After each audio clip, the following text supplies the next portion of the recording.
Recently, a teen was sentenced to 60 to 120 days in juvenile hall for the August 31st, 2011 attack and groping of 20-year-old Beatriz Martinez at a playground in Murrieta.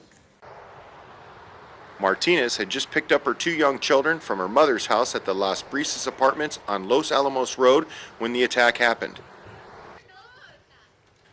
While heading back to her car through the courtyard and playground of the complex, Martinez said she was grabbed and held from behind. The attacker groped her breasts and rubbed his body against hers for several seconds while her children looked on. After managing to pull away from him, Martinez said she was shoved, knocking her 2-year-old son to the ground. She said the teen laughed as he ran away. The next day, Martinez and her husband went looking for the suspect around Murrieta Mesa High School. They found him walking not far from the school. Her husband tried to grab the teen. Eventually, her husband chased him down and held him until officers arrived. It's not the first time the teen has attacked a woman.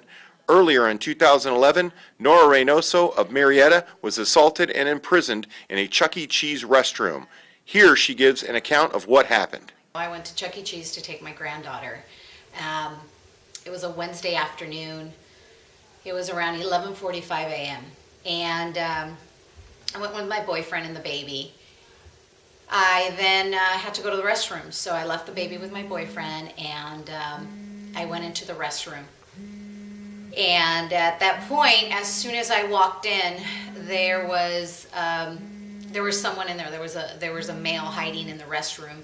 He came out of the one of the stalls and just rushed me and grabbed me by the arms. And of course, it was completely unexpected. I could tell he was young. And my first reaction was like, what are you doing? What are you doing? But immediately he grabbed me and threw me into the handicap stall. I then hit my head and he got on top of me. And at that point I just started yelling. And once I started yelling, he started telling me to shut up. And he started punching me in the face so I would stay, so I would stay quiet, I guess. And I felt like I was fighting for my life. I thought either he's going to rape me, kill me, or both. I didn't know what was happening. It just happened so fast. So he proceeded to punch me about 4 times. I then was able to somehow get him off me, and I started trying to crawl away. When I was crawling away, I just kept yelling and hoping that someone would hear me. There wasn't a lot of people at Chuck E. Cheese, and it's super loud in there, and there's always the music and stuff. So I really didn't know if I was going to be able to get away from him. So I start crawling away, and he starts grabbing my legs and starts pulling me.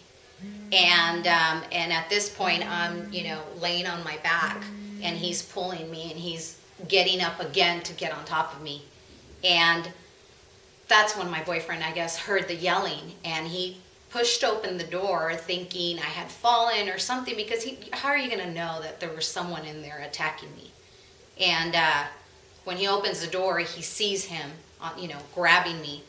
So he runs in there, he grabs the guy, and he was confused as well, on what was happening, and he grabs him and I run out.